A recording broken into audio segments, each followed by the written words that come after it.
নমস্কার বন্ধুরা, আশা করি সকলেই ভালো আছেন। আজকে লাউ আর শোল মাছ দিয়ে রেসিপি করে দেখাবো লাউ শোল। লাউ আর শোল মাছ দুটোই শরীরের জন্য খুবই উপকারী। লাউ যেমন একটা স্বাস্থ্যকর সবজি, তেমনি টাটকা শোল মাছও কিন্তু খুব সহজপাচ্য একটি মাছ। এই রেসিপিটা খুব সহজেই আপনারা বানিয়ে নিতে পারবেন। শোল মাছ দিয়ে অনেক রকমেরই রেসিপি হয়তো খেয়েছেন, তবে এই রেসিপিটা একবার ট্রাই করে দেখতে পারেন। আসুন দেখে নিন রেসিপিটা আমি কিভাবে তৈরি করেছি। এই রেসিপি বানানোর জন্য একটা লাউ নিয়ে নিয়েছি। লাউটা 1 কিলোর থেকে একটু বেশি ওজনের হবে। লাউটা ভালো করে খোসা ছাড়িয়ে ধুয়ে তারপরে আমি কেটে নেব ছোট ছোট টুকরো করে। লাউটা খোসা ছাড়িয়ে ধুয়ে দেখুন ছোট ছোট টুকরো করে কেটে নিয়েছি। আপনারা চাইলে একটু বড় আকারেও কেটে নিতে পারেন, তবে এই রেসিপিতে লাউটা যদি একদম মিহি করে কাটেন তাহলে কিন্তু খেতে ভালো লাগে না, তাই একটু টুকরো করে কেটে নিতে হবে। আর এখানে আমি শোল মাছের টুকরো নিয়ে নিয়েছি, মাথা সমেত শোল মাছটা নিয়েছি। মাথাটাও আমি এই সবজিতে দেব। ভালো করে নুন হলুদ মাখিয়ে নেব প্রথমে শোল মাছটাকে।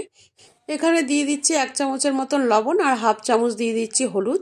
লবণ হলুদ খুব ভালো করে এই মাছের টুকরোগুলোতে মাখিয়ে নেব, তারপরে মাছটাকে ভেজে নেব।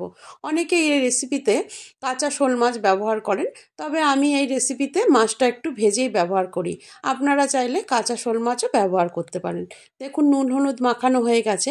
খানিকটা সর্ষের তেল আমি কড়াইতে গরম করে নিয়েছি, আর মাছটা এবার ভেজে নেব।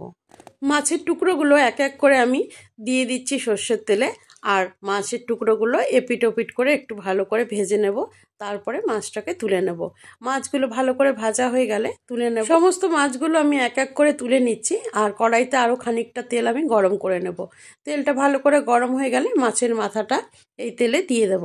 মাছের মাথাটাও কিন্তু একটু ভালো করে ভেজে নিতে হবে। মাছের মাথার এক সাইডটা ভাজা হয়ে গেছে, আমি উল্টে দিচ্ছি আর একটা পিঠ। আর মাথাটাও ভালো করে ভাজা হলে তুলে নেব। আর যেই তেলটুকু আমার অবশিষ্ট থাকবে সেই তেলেই কিন্তু আমি রান্না করব।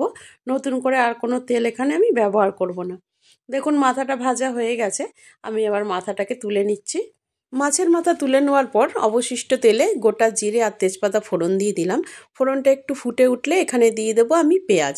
একটা পেঁয়াজ কুচিয়ে রেখেছিলাম, সেই পেঁয়াজটা দিয়ে দিচ্ছি। পেঁয়াজটা একটু নাড়াচাড়া করে এতে কিছু মশলা আমি দিয়ে দেবো। প্রথমেই আমি দিয়ে দিচ্ছি একটা টমেটো কুচানো, আর টমেটোটা যাতে তাড়াতাড়ি নরম হয়ে যায় তার জন্য 1/2 চামচ লবণ দিলাম।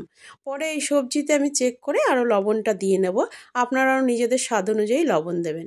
এখানে আদা বাটা দিয়ে দিচ্ছি টিস্পুন মেপে আমি 2 টিস্পুন, আর দিয়ে দিচ্ছি রসুন বাটা 1 টিস্পুন। আমি এখানে রসুন বাটা ব্যবহার করছি। আর ঝালের জন্য দেব কাঁচা লঙ্কা বাটা 5-6টা কাঁচা লঙ্কা বেটে রেখেছি, সেই কাঁচা লঙ্কাটা এখানে ব্যবহার করব। আপনারা নিজেদের প্রয়োজন অনুযায়ী ঝালটা দিয়ে নেবেন। এখানে 1/2 চামচ দিচ্ছি জিরের গুঁড়ো, 1/2 চামচ দিচ্ছি ধনের গুঁড়ো, আর 1/2 চামচ হলুদ গুঁড়ো।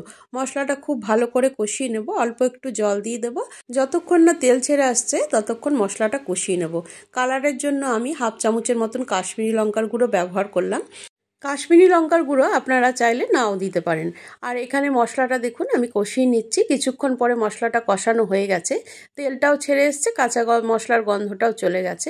এবার ভাজা মাছের মাথাটা দিয়ে মশলার সাথে আগে মিশিয়ে নিচ্ছি, তারপরে কেটে রাখা লাউটাও দিয়ে দিচ্ছি। লাউ আস্তে আস্তে দিয়ে পুরো মশলার সাথে মিশিয়ে নেব, আর ঢাকা দিয়ে দেব।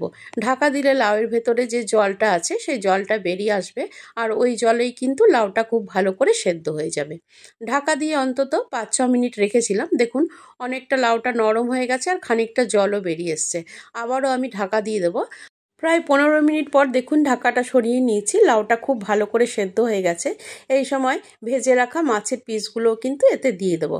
মাছের পিসগুলো ঝোলেতে খুব ভালো করে আমি মিশিয়ে নেব, যাতে মাছের পিসগুলো ঝোলেতে ডুবে যায়। আর ফুটে যাওয়ার পরে মাছের গন্ধটা খুব ভালো করে এই লাউয়ের তরকারিতে মিশে যায়। দেখুন 2টো কাঁচা লঙ্কাও দিয়ে দিলাম, আর দিয়ে দিচ্ছি কিছু ধনেপাতা কুচোনো। ধনেপাতা দিয়ে খুব ভালো করে ধনেপাতাটাকে মিশিয়ে নেব, আরও কিছুক্ষণ ফুটিয়ে নেব।